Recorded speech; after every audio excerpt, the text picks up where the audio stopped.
Sea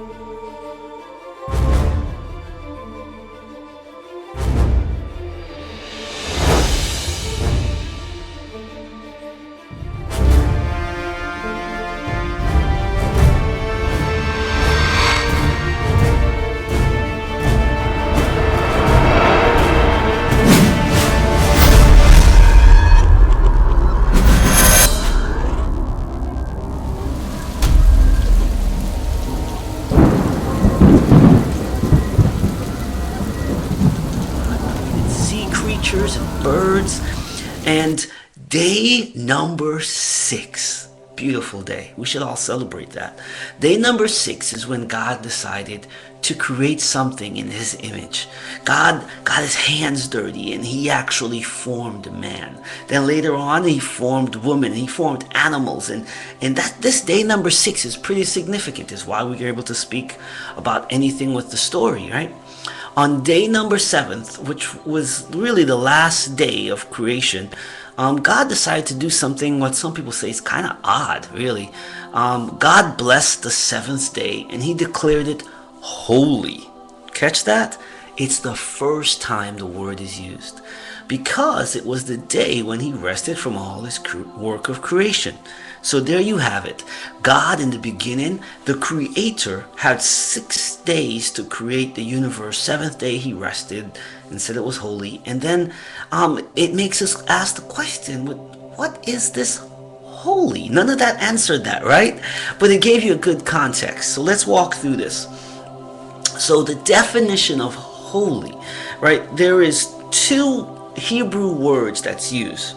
One is kodesh, which is the noun. It means something is in the state of holy, or more literally, the state of being set apart or sacred, right?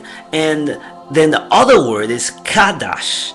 Kadash is the verb form of the word, and that's the process of setting something holy, the process of elevating something at a higher level. And so God is holy, but he also makes things holy. So God is kodash and he kadash, making something holy.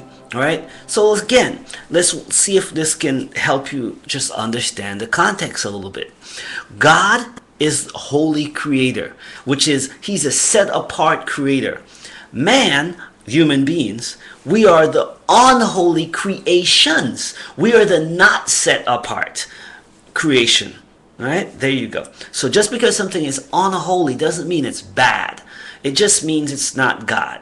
And we'll get a little bit more into that. Or it's not set apart for God is a more literal translation. Okay, so let's think this through, right?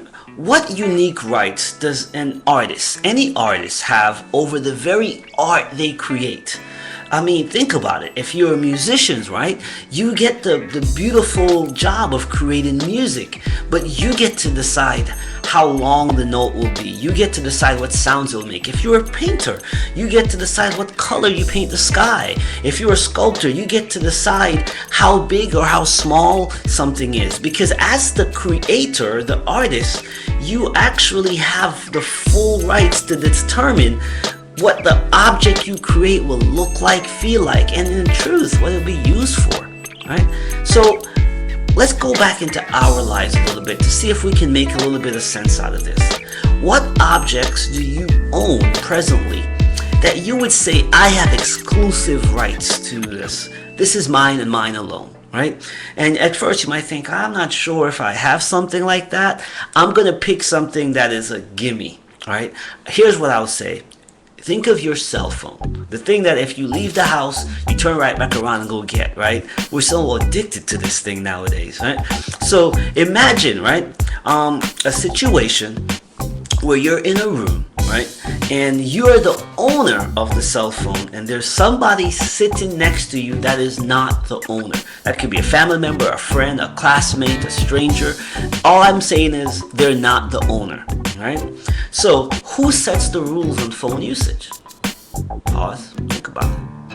Right? And you're like, I don't care, it doesn't matter. Well, think of this scenario. How would you feel if someone answers your phone when it starts ringing. Just picks it up and just starts to answer your phone. They're like, hey, and they just pick it up. How would you feel? And they didn't even ask your permission. Would that bother you? Why? Because it's yours. And because it's yours, you get to set the rules of usage. And they violated that rule by not even asking you to just pick up your phone. That just sounds like a sin all by itself. Or give this example, right? There's two cars here. There's Kevin's, my car, right? There's mine. And then there's your car, right? So who has final say on how often and what days each car can be driven? All right? How would you feel if I came to your house and I just decided to drive your car instead of mine? What if I take your car on a road trip without telling you? What if I take it on Monday, Tuesday, and Wednesday without your permission? That would seem crazy, right? Because as the owner of it, you get to say how often and in what way and in what terms it can be used. Because as the owner of anything, you tend to want to possess it and determine rights of usage. The same happens here with God. See, God is the owner of the universe. And he is set apart from the universe he created because he's the owner, the creator of it. Us man, we're just the user of the things God created. Now we use the things he created to make things, but at the end of the day, we are managers and users of the things God himself made. And so here's what I want to give you as a working understanding of what the Bible means by the term holy. It's anything where God decides to retain ownership rights to. Most of the times when God creates things, he says, here, you have it. But every so often, God will say, I will keep the ownership rights on this. It will still be mine. And when God decides to say it's his, then what that means is anything that's his is holy. And so God's stuff is equal to holy stuff.